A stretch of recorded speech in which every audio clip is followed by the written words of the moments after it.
नमस्कार दोस्तों, मैं धर्मराज कुमार जीएस से प्रारंभ जीएस विद धर्म अपने यूट्यूब चैनल में आपका स्वागत करता हूं।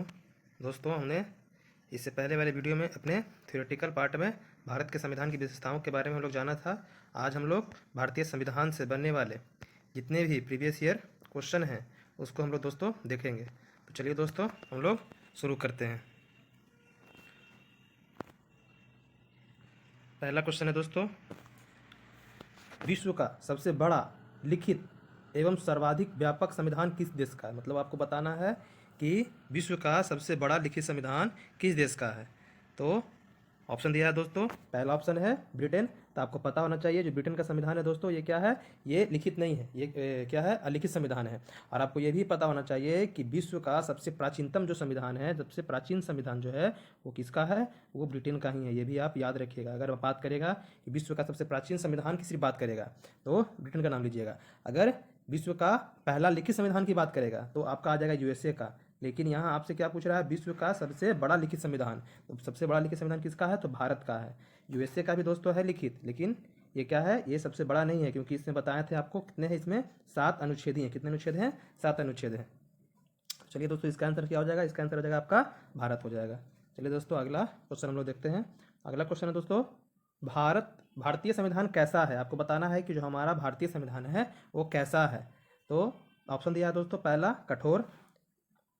कठोर, दूसरा दिया है लचीला, तीसरा दिया है ना ही कठोर ना ही लचीला, या चौथा दिया अंशतः कठोर अतः अंशतः लचीला। मतलब यहाँ पर भारतीय संविधान का हम लोग जो स्वरूप को तय करते हैं तो उसमें क्या है, ये अंशतः कठोर और अंशतः लचीला है। क्या है ये, अंशतः कठोर और अंशतः लचीला। मतलब कहने का मतलब है दोस्तों, मतलब हमारा जो भारतीय संविधान है उसमें जो संशोधन की प्रक्रिया है ना ही तो ज़्यादा क्या है, कठिन है, और ना ही ज़्यादा क्या है, आसान है।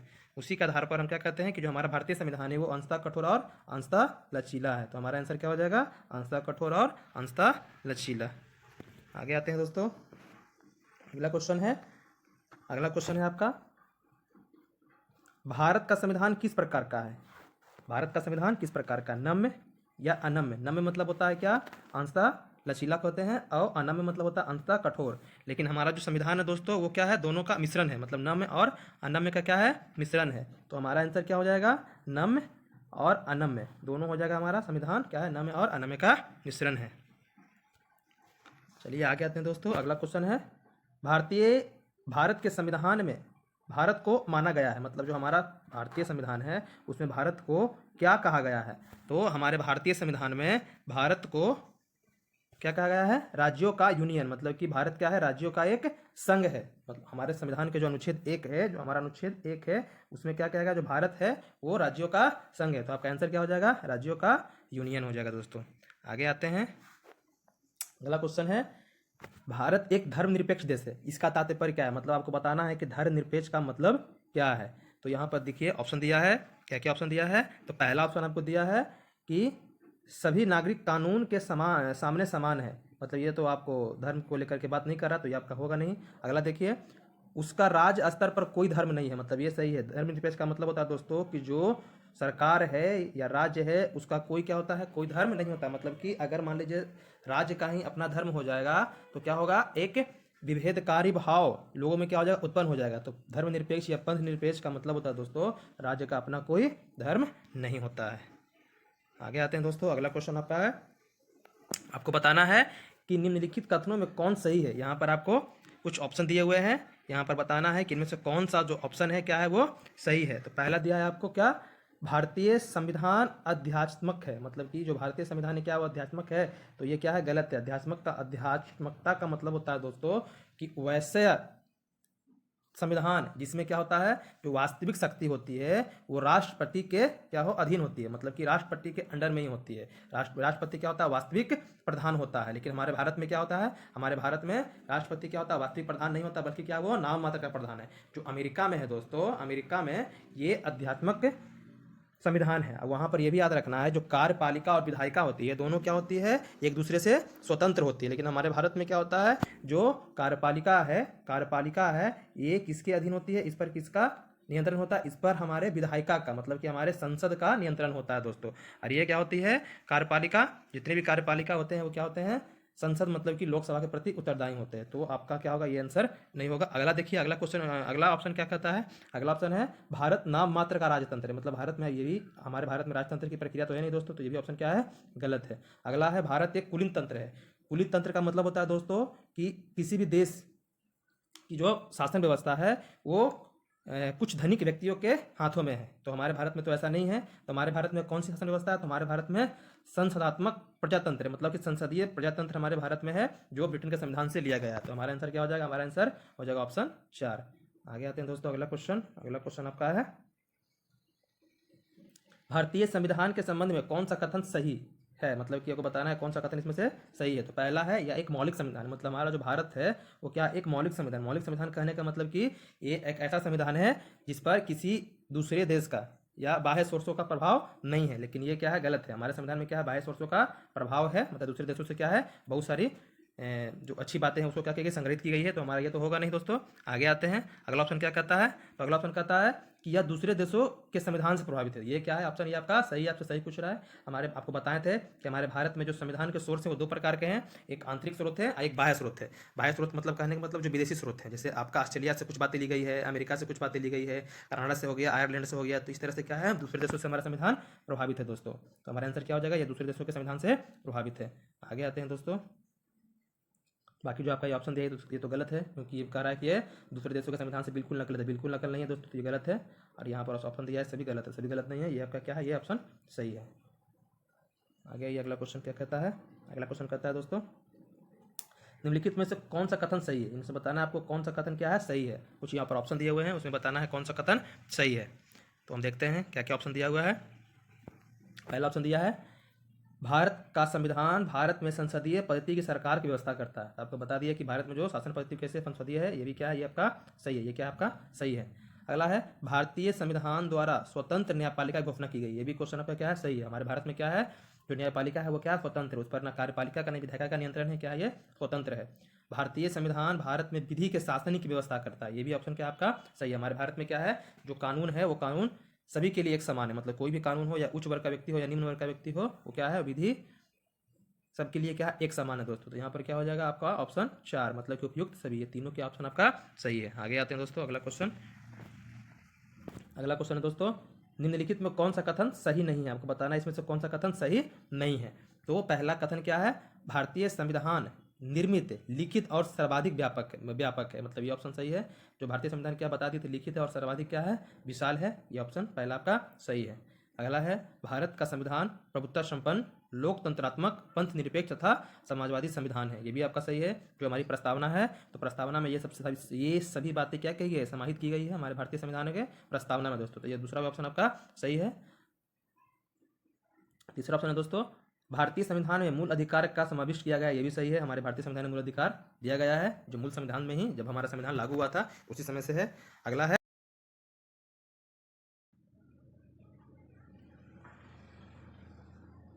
अगला है दोस्तों, संविधान के प्रवर्तन के समय ही संविधान में मूल कर्तव्य शामिल है। मतलब जो हमारा संविधान का प्रवर्तन हुआ था, जब हमारा संविधान क्या हुआ था, बना था, उस समय क्या था, मूल कर्तव्य शामिल था। तो ये क्या है आपका गलत है। हम बता दिए थे कि मूल कर्तव्य उस समय नहीं था, बल्कि मूल कर्तव्य कब आया था, 1976 में। 1976 में आपका क्या हुआ था, 1976 में 42वां संविधान संशोधन हुआ था। ये 42वां संशोधन के आधार पर सरदार स्वर्ण सिंह कमेटी बनी थी। उसके आधार पर 10 क्या हुए थे, 10 कर्तव्यों को जोड़ा गया था। 11वां कर्तव्य आपका 86वां संशोधन 2002 में हुआ था, उसमें जोड़ा गया था दोस्तों। तो आपका आंसर क्या हो जाएगा, आपका आंसर हो जाएगा ये, क्योंकि ये आपका गलत है। आगे आते हैं दोस्तों, अगला क्वेश्चन पूछ रहा है आपसे क्या, अगला क्वेश्चन पूछ रहा है निम्नलिखित में कौन सा कथन सही है। आपको बताना है इसमें से कौन सा कथन सही है। तो पहला ऑप्शन दिया है, ये भारतीय होगा दोस्तों, ये भारतीय नहीं होगा। क्या होगा आपका, ये भारतीय है, ये भारतीय होगा। भारतीय संविधान में कई विदेशी संविधान के तत्वों का समावेश किया गया है। ये आपका ऑप्शन सही है। आपको बता दिए कि भारतीय संविधान में क्या है, विदेशी स्रोतों का प्रभाव है। ये विदेशी स्रोतों के बारे में दोस्तों हम अगले वीडियो में पढ़ेंगे कि कौन कौन से देश से कौन कौन सी बातें ली गई है। अगला है भारतीय संविधान एकल नागरिकता का प्रावधान करता है। ये भी सही है। हमारे भारत में क्या है, एकल नागरिकता है, जो इंग्लैंड के संविधान से ली गई है। अगला है भारतीय संविधान वयस्क मताधिकार की व्यवस्था करता है। मतलब हमारे भारत में बता दिए थे क्या है, वयस्क मताधिकार है, मतलब कि जो 18 वर्ष के जो व्यक्ति अपनी आयु पूर्ण कर चुका है, वो क्या है, वो मत देने का उसकी आयु हो गई है, मतलब कि उसको अधिकार है। तो ये आपका तीनों ऑप्शन क्या है, सही है। मतलब उपयुक्त क्या होगा आपका, सभी हो जाएगा दोस्तों। अगला आते हैं हम लोग। अगला क्वेश्चन आपका है, पूछ रहा है आपसे क्या, भारतीय संविधान का स्वरूप किस प्रकार का है, मतलब बताना है आपको भारतीय संविधान का स्वरूप कैसा है। क्या वो एकात्मक है हमारा संविधान, क्या पूर्णतः संघात्मक है, या संरचना में संघात्मक है, भावना में एकात्मक है। और अगला ऑप्शन है दोस्तों, या भावना में क्या है, भावना में संघात्मक है, संरचना में एकात्मक है। तो आपको बता दें कि हमारा संविधान क्या है, संघात्मक और एकात्मक का क्या मिश्रण है। मतलब कि कहने का मतलब जो हमारा संविधान है वो आपको संरचना में, मतलब जो बनावट उसका क्या है वो संघात्मक है, लेकिन वो भावना रूप में, मतलब जो भावनात्मक है वो क्या एकात्मक है। अब ये एकात्मक क्या होता है और आपका संघात्मक क्या होता है। संघात्मक का मतलब होता है दोस्तों जो शक्ति है, मतलब कि जो प्रशासनिक शक्ति है किसी एक व्यक्ति के हाथ में न दे करके क्या किया गया है, उसको मतलब कि विखंडित किया गया है। तो जो संघात्मक जहाँ व्यवस्था होती है वहाँ पर पावर क्या होता है, एक व्यक्ति के हाथ में न दे करके उसको क्या किया गया, मतलब कि उसको विभाजित विकेंद्रीकृत करके वहाँ पर चला जाता है। तो हमारे भारत में क्या है, शक्तियों का बंटवारा किया गया केंद्र सरकार, राज्य सरकार और स्थानीय स्तर में। इससे कुछ और भी लक्षण होते हैं दोस्तों। संघात्मक व्यवस्था में क्या होता है, आपका जो संविधान होता है वो लिखित होता है। संविधान आपका क्या होता है, लिखित होता है। जो न्यायपालिका होती है क्या होती है, स्वतंत्र होती है, मतलब कि स्वतंत्र न्यायपालिका होती है। ये भी याद रखिएगा, न्यायपालिका क्या होती है, न्यायपालिका क्या होती है आपका स्वतंत्र होती है। और बता दिए शक्तियाँ क्या होता है, विभाजन होता है। ये क्या है, कुछ लक्षण है किसके, संघात्मक के।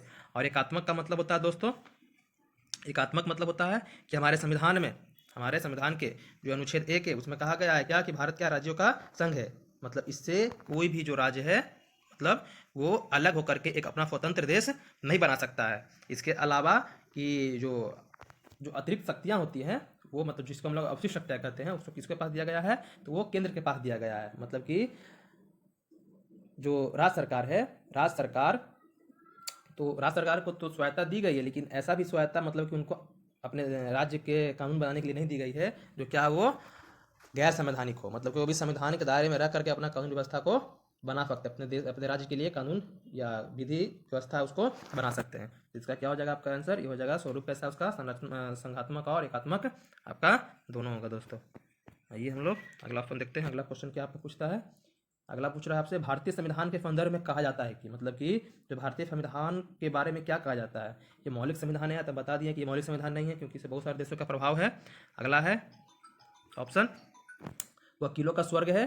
तो ये क्या है, ये आपका सही है, वकीलों का स्वर्ग है। ये हमारा भारतीय संविधान क्या है, तो वकीलों का क्या है, ये स्वर्ग है। ये वकीलों के स्वर्ग का जो वक्तव्य है ये कौन दिए थे, ये जेनिंग्स दिए थे, आइवर जेनिंग्स क्या किए थे, इसके बारे में बताए थे, इसके बारे में कि जो हमारा भारतीय संविधान क्या है वो वकीलों का स्वर्ग है। वकीलों का स्वर्ग कहने के पीछे इनका तात्पर्य था दोस्तों कि जो भारतीय संविधान का जो निर्माण हुआ था उसमें जो भाषा का उपयोग किया गया था वो क्या था, वो कानूनी भाषा का उपयोग किया गया था। कानूनी भाषा का उपयोग कहने का मतलब कि इनका मानना था कि जो संविधान होना चाहिए किसी भी देश का वो आम लोगों के समझ में आनी चाहिए, मतलब कि ऐसा संविधान होना चाहिए जो क्या हो, आम लोगों के समझ में आना चाहिए। लेकिन जो भारतीय संविधान है वो क्या है, जटिलतापूर्ण है, उसमें कानूनी भाषा और कानूनी वाक्यांश का उपयोग किया गया। इस आधार पर उन्होंने क्या है, क्या कहा गया, क्या कहा संविधान को, भारतीय संविधान को, ये वकीलों का क्या है, स्वर्ग है। मतलब कि उसको सिर्फ क्या समझ सकते हैं, उसको सिर्फ न्यायपालिका से संबंधित लोग ही उसको समझ सकते हैं दोस्तों। आगे आते हैं। अगला है, भारतीय संविधान पर सबसे अधिक प्रभाव किसका पड़ा। आपको बताना है जो हमारा संविधान है उस पर सबसे ज़्यादा प्रभाव किसका है। तो आपको बता दिए थे जो भारत सरकार अधिनियम जो 1935 है, 1935 है, इससे लगभग 250 से अधिक अनुच्छेद को क्या किया गया, समाहित किया गया है। मतलब लगभग 80% जो भाग है वो हमारे भारत शासन अधिनियम 1935 से लिया गया। इसलिए हम लोग भारत संविधान का ब्लूप्रिंट कहते हैं, तो भारत शासन अधिनियम को ही हम लोग कहते हैं दोस्तों। और भी देश हैं जैसे ब्रिटेन है, इसे मतलब इनसे ज़्यादा प्रभाव किसका है, तो ये 1935 का अधिनियम का है दोस्तों। आगे आते हैं दोस्तों। अगला क्वेश्चन आपका है, निम्नलिखित में से यह किससे निर्धारित होता है कि भारत का संविधान परिसंघीय है। आपको बताना है कि हमारा संविधान क्या है, वो परिसंघीय है। तो यहाँ क्या क्या दिया आपका, संविधान लिखित और अनम्य हो। हमारा संविधान तो लिखित है लेकिन क्या अनम्य नहीं है, हमारा संविधान क्या नम्य और अनम्य दोनों का मिश्रण है। तो ये तो इससे निर्धारित हम कर नहीं सकते हैं। स्वतंत्र न्यायपालिका हो, क्या हो, स्वतंत्र न्यायपालिका हो। स्वतंत्र हमारे भारत में क्या है, स्वतंत्र न्यायपालिका भी है, स्वतंत्र न्यायपालिका है, लेकिन इससे हम परिसंघीय के बारे में पता नहीं कर सकते हैं। तो परिसंघीय का जो निर्धारण होता है दोस्तों, वो केंद्र और राज्य के बीच जो शक्ति का बंटवारा होता है, जो शक्ति का बंटवारा होता है उससे हम किसी भी देश के परिसंघीय व्यवस्था के बारे में समझ सकते हैं। तो आपका आंसर क्या हो जाएगा, आपका केंद्र और राज्य के बीच शक्तियों का वितरण। आगे आते हैं दोस्तों। अगला है आपका, भारत में प्रजातंत्र इस तथ्य पर आधारित है। बताना है कि भारत में प्रजातंत्र मतलब लोकतंत्र किस तथ्य पर आधारित है। संविधान लिखित है, तो इससे हम तो निर्धारित नहीं कर सकते हैं कि मान लीजिए कि प्रजातंत्र है तो संविधान जरूरी नहीं है कि लिखित ही होना चाहिए, क्योंकि हमारे इंग्लैंड में भी क्या है, प्रजातंत्र ही है, लेकिन वहाँ का संविधान लिखित नहीं, क्या है वो अलिखित है, फिर भी वहाँ पर प्रजातंत्र है, तो इससे इसका निर्धारित नहीं कर सकते हैं। अगला है दोस्तों, यह मौलिक अधिकार प्रदान करता है। क्या है ये? मौलिक अधिकार प्रदान करता है। तो मौलिक अधिकार प्रदान करने से हम प्रजातंत्र के बारे में बता नहीं सकते हैं। अगला है दोस्तों, जनता से सरकारों को चुनने तथा बदलने का अधिकार प्राप्त होता है। ये क्या है? प्रजातंत्र की सबसे बड़ी जरूरी चीज़ होती है, क्योंकि उसमें जो सरकारें होती है वो क्या होती है, प्रत्यक्ष रूप से जनता द्वारा चुनी जाती है। अगर वो क्या है, जनता के लिए सही तरीके से कार्य नहीं कर रही तो जनता को उसको बदलने का अधिकार भी होता है। तो क्या होगा आपका आंसर? जनता से सरकार को चुनने तथा बदलने का अधिकार होता है। आगे आते हैं, अगला आपका क्वेश्चन है, भारतीय संविधान में आपको बताना है, भारतीय संविधान में ये आपका लिखा हुआ है 300, क्या लिखा है? 300 से अधिक आर्टिकल हैं, 350 से अधिक आर्टिकल हैं, या 400 से अधिक आर्टिकल हैं, या 500 से अधिक आर्टिकल है। तो ये आपको दोस्तों बता रहा है भारतीय संविधान में। तो जब भी पूछेगा तो मूल संविधान की बात कीजिएगा। मूल संविधान में कितने हैं? तो 350 से अधिक आर्टिकल है दोस्तों, मतलब 395 है, 350 से क्या है वो अधिक है। अगला आइए, अगला बोल रहा है आपसे क्या क्वेश्चन, भारत में किस प्रकार की शासन व्यवस्था अपनाई गई है? मतलब हमारे भारत में जो शासन व्यवस्था है कैसी है? अमेरिकी की अध्यात्मक प्रणाली, तो हम बता दिए थे हमारे भारत में क्या है, जो राष्ट्रपति है वो वास्तविक प्रधान नहीं होता है, बल्कि वो नाम मात्र का होता है। तो अमेरिका का जैसा हमारे यहाँ नहीं है। ब्रिटिश संसदात्मक प्रणाली, तो ये हमारा सही है। हमारे भारत में क्या हम बता दी थी, जो संसदीय व्यवस्था है वो ब्रिटेन से लिया गया है, जो संसदीय व्यवस्था इंग्लैंड में है वही क्या है, यहाँ भारत में है। जैसे वहाँ का जो क्राउन होता है, जो नाम मात्र के प्रधान होता है, उसी तरह से हमारे राष्ट्रपति भी क्या होते हैं, नाम मात्र के प्रधान होते हैं। तो यह हमारा ब्रिटिश संसदात्मक प्रणाली हो जाएगा। अगला ये दोस्तों, अगला क्वेश्चन देखते हैं। अगला क्वेश्चन है दोस्तों आपका भारतीय, यहाँ भारतीय नहीं, ये नहीं होगा, यहाँ आपका हो जाएगा भारतीय, क्या हो जाएगा,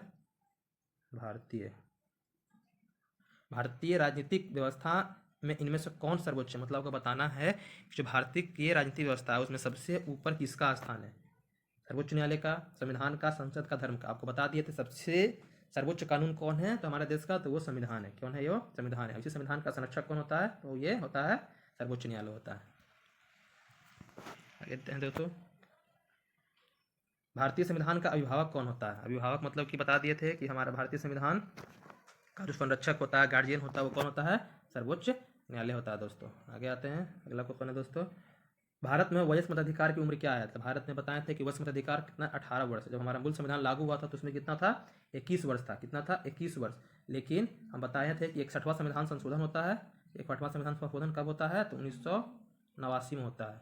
इसमें क्या किया था? इसमें जो मताधिकार की आयु होती है वो 21 वर्ष से घटाकर कितनी कर देती है? 18 वर्ष कर दी जाती है। इसको भी याद रखिएगा कि 21 वर्ष से 18 वर्ष कब किया गया। आगे आते हैं दोस्तों, भारतीय संघीय व्यवस्था की एक विशेषता है। संघीय व्यवस्था की एक विशेषता है, आपको बताना है। भारतीय संघीय व्यवस्था के बारे में पूछ रहा है। दोहरी नागरिकता, तो हमारे भारत में तो दोहरी नागरिकता है नहीं, एकल नागरिकता है, तो ये आपका आंसर होगा नहीं, ये गलत है। संविधान की सर्वोच्चता, आपको बता दिए थे क्या है, संविधान क्या होता है? सर्वोच्च होता है। उसके बाद बताना है आपको, अगला ऑप्शन क्या दिया है, केंद्र में संपूर्ण शक्ति, ये भी आपका गलत है। केंद्र के पास संपूर्ण शक्ति नहीं है, क्योंकि क्या है, हमारे भारत में शक्ति का विभाजन किया गया है और शक्तियों का एकीकरण, ये भी नहीं होगा। तो आपका आंसर कौन होगा? संविधान क्या है? सर्वोच्च होता है। संघीय व्यवस्था में क्या होता है? संविधान सर्वोच्च होता है दोस्तों। आगे आते हैं, आगे पूछ रहा आपसे कि भारत के संविधान में संघीय शब्द की जगह किन शब्दों का स्थान दिया गया है? मतलब संघीय शब्द की जगह पर क्या कहा गया है भारत को? तो राज्यों का संघ कहा गया। क्या कहा गया है? ये भारत क्या है? राज्यों का संघ है। जो अभी आपके अनुच्छेद जो 1 है इसमें कहा गया है भारत क्या है? राज्यों का संघ है दोस्तों। आगे आते हैं, अगला क्वेश्चन आपका है, पूछ रहा आपसे कि भारतीय संविधान है उसमें कितनी सूचियां, बताना कितने लिस्ट हैं उसमें। तो आपको पता होना चाहिए जो संविधान की 7वीं अनुसूची है, संविधान की 7वीं अनुसूची है, उसमें क्या है? तो उसमें शक्तियों के बंटवारा के बारे में बात किया गया है। मतलब कि क्या किया गया है? कानून बनाने की व्यवस्था के बारे में बात किया गया है, केंद्र सरकार का, राज्य सरकार का, और मतलब कि दोनों का। इसमें क्या 3 सूचियां दी गई है, 3 सूचियां दी गई है। एक आपका क्या आता है? एक आपका आता है केंद्र सूची, उसी को हम लोग बोलते हैं संघ सूची बोलते हैं। एक होता है आपका राज्य सूची होता है, और एक होता है समवर्ती सूची। क्या होता है? समवर्ती सूची। ये आपके समवर्ती सूची। तो ये आपके अनुसूची जो 7 है उसमें इसका उल्लेख किया गया है। संघ सूची मतलब जिसमें कानून बनाने का अधिकार केंद्र सरकार को है। राज्य सूची मतलब जिस पर कानून बनाने का अधिकार राज्य सरकार को है, और संवर्ती सूची जिस पर कानून दोनों बना सकते हैं। लेकिन अगर दोनों के कानून में मतभेद होता है तो केंद्र सरकार का जो कानून बना है वही क्या होगा, मान्य होगा। इसके अलावा अगर ये तीनों के अलावे कुछ ऐसे विषय होते हैं जो इसमें शामिल नहीं होते हैं, जिसको हम लोग बोलते हैं अवशिष्ट शक्तियां, तो हमारे भारतीय संविधान में जो अवशिष्ट शक्तियां हैं वो किसको दिया गया है, तो वो केंद्र को दिया गया है दोस्तों। ये केंद्र को दिया गया, ये भी याद रखिएगा, जो अवशिष्ट शक्तियां हैं किसको दिया गया है, वो केंद्र को दिया गया है। हम लोग पढ़ेंगे अनुसूची के बारे में पूरी डिटेल से पढ़ेंगे, उसके बारे में फिर हम लोग जानेंगे दोस्तों, कौन से अनुसूची में क्या है वो भी हम लोग जानेंगे। आगे देखिए, अगला क्वेश्चन पूछ रहा है आपसे क्या, भारत का संविधान अपना प्राधिकार किससे प्राप्त करता है, मतलब भारत का जो संविधान है जो आदेश देने का अधिकार वो किससे प्राप्त करता है, तो आपका आंसर हो जाएगा क्या, भारतीय जनता से। क्योंकि बता दिए कि किसी भी देश में जो संविधान होता है वहाँ का जो मुख्य तत्व होता है वो कौन होता है, वहाँ का भारतीय जनता होती है। तो मतलब जो वहाँ की जनता होती है वही होती है दोस्तों। तो यहाँ पर क्या हो जाएगा, भारत की जनता से। आगे आते हैं दोस्तों, अगला क्वेश्चन आपका है, भारतीय संविधान की संरचना किस प्रकार की है। आपको बताना है कि भारतीय संविधान की जो संरचना है वो कैसी है, क्या वो संघीय है, क्या वो एकात्मक है, क्या वो कठोर है। और चौथा ऑप्शन आपका दोस्तों, कुछ एकात्मक कुछ कठोर, कुछ एकात्मक कुछ कठोर। तो आपको बताना है भारतीय संविधान क्या है, एकात्मक तो है नहीं दोस्तों, कठोर भी नहीं है, कठोर क्या है, अंशतः कठोर अंशतः लचीला का है। तो हमारा भारतीय संविधान क्या है, संघीय है, पूर्णतः नहीं लेकिन फिर भी क्या इसको हम मान सकते हैं कि हमारा भारतीय संविधान क्या है, वो संघीय है दोस्तों। अगला ऑप्शन दिया है कि लिखित संविधान की अवधारणा सर्वप्रथम कहाँ जन्म लिया। आपको बताना है कि लिखित संविधान की अवधारणा सबसे पहले जन्म कहाँ लिया। यहाँ लिखित संविधान के बारे में नहीं पूछ रहा है कि सबसे पहले लिखित संविधान कहाँ बना, ये बस पूछ रहा है कि कहाँ पर जन्म हुआ। तो यहाँ पर यूएसए में टिक कर दीजिएगा। तो लिखित संविधान की जो अवधारणा की शुरुआत हुई थी सबसे पहले कब शुरू हुई थी, कहाँ हुई थी, फ्रांस में हुई थी। ये 1761 में हुई थी, ये भी आप याद रखिएगा। 1761 में लिखित संविधान की अवधारणा का जन्म फ्रांस में हुआ था।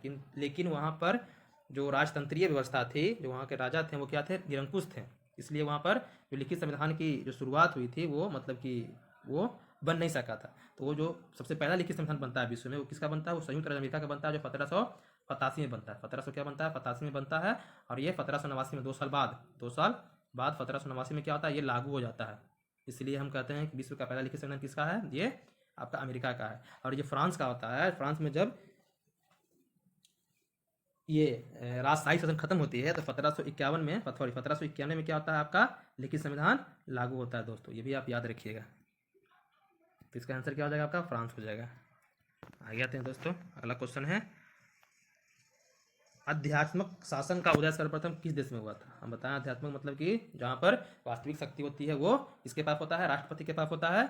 और कार्यपालिका जो विधायिका से क्या होती है, स्वतंत्र, दोनों क्या होती है, स्वतंत्र होती है। तो इसकी शुरुआत सबसे पहले कहाँ हुई थी, तो इसकी शुरुआत सबसे पहले संयुक्त राज्य अमेरिका में हुई थी, मतलब कि यूएसए में सबसे पहले इसका उदय हुआ था दोस्तों। आगे आते हैं, अगला क्वेश्चन क्या है आपका, अगला क्वेश्चन है आपका क्या, निम्नलिखित में कौन सा एक भारतीय संविधान का दर्शन नहीं है। मतलब बताना है कि इसमें से कौन से ऐसे तत्व हैं जो भारतीय संविधान में समाहित नहीं है। कल्याणकारी राज्य आपको दिया है, आपका जो भाग 4 है डीपीएस उसमें बात किया गया है। समाजवादी राज्य की बात की गई है, समाजवादी राज्य की बात आपकी प्रस्तावना में बात किया गया है। राजनीतिक समानता की ही बात की गई है जो आपकी प्रस्तावना में ही है। और अगला क्या है, साम्यवादी राज्य। तो साम्यवादी राज्य की बात हमारे संविधान में नहीं की गई है। तो हमारा आंसर क्या हो जाएगा, ये हो जाएगा दोस्तों।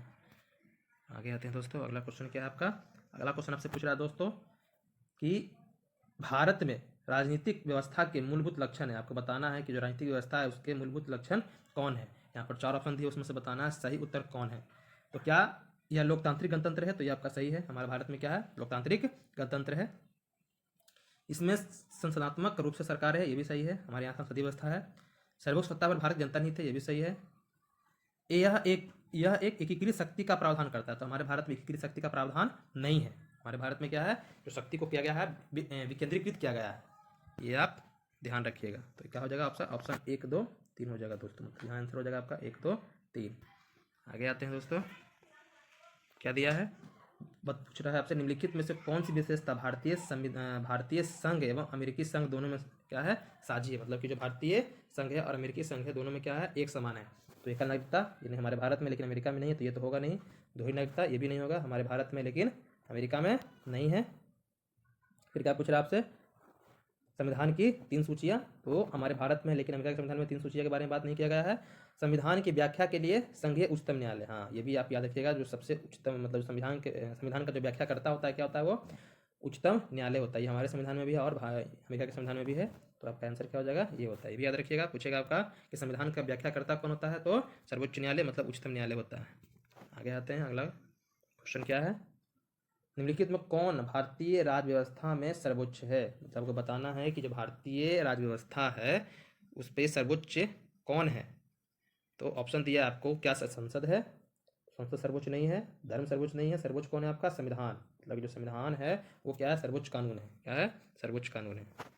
आगे आते हैं, आगे पूछ रहा है आपसे कि भारतीय संविधान का आप किस प्रकार वर्णन करेंगे। मतलब जो भारतीय संविधान है उसको आप किस रूप में देखेंगे। पहला आकार मध्यम, तो हमारे संविधान का आकार मध्यम नहीं, विशाल है, तो ये आपका गलत होगा। बहुत छोटा एवं सुसंहत, ये भी गलत है, छोटा हमारा संविधान नहीं है। अगला ऑप्शन दिया है आपको क्या, विश्व का सबसे विस्तृत संविधानों में से एक, तो ये आपका सही है। यह लिखित संविधान नहीं है, तो ये तो गलत हो जाएगा। तो आपका ऑप्शन कौन होगा, ऑप्शन 3 आपका सही है।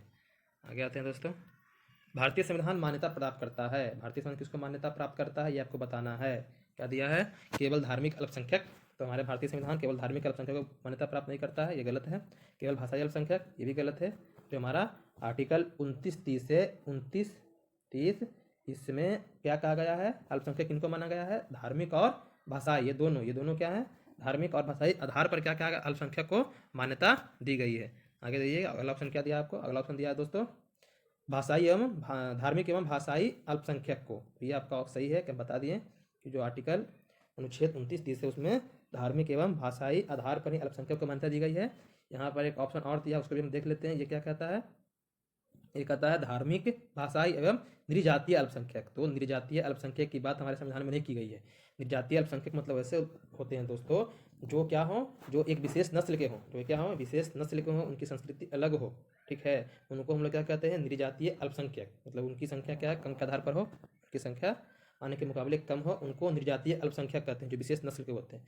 तो हमारे संविधान में नृजातीय अल्पसंख्यक की बात नहीं की गई है, बल्कि धार्मिक और भाषाई अल्पसंख्यक की बात की गई है। तो हमारा क्या हो जाएगा आंसर, हमारा आंसर हो जाएगा 3। दोस्तों आज हमारा जो क्वेश्चन आंसर का सीरीज था ये आज से संविधान विषय संबंधित ये समाप्त होता है। आप लोग कमेंट करके बताइएगा कि आपको कैसा लगा। अगर कुछ त्रुटि रह गई है दोस्तों तो भी हमें कमेंट करके बताइएगा। और अगला वीडियो दोस्तों हम जल्द लाएंगे। जो अगला वीडियो दोस्तों आएगा हमारा वो अनुसूची पर आएगा। अनुसूची आएगा दोस्तों, ये आपका संविधान के स्रोत आएंगे। संविधान के कौन कौन से स्रोत हैं, कहाँ कहाँ से कौन कौन सी बातें ली गई है, इसको हम लोग पढ़ेंगे दोस्तों। धन्यवाद दोस्तों।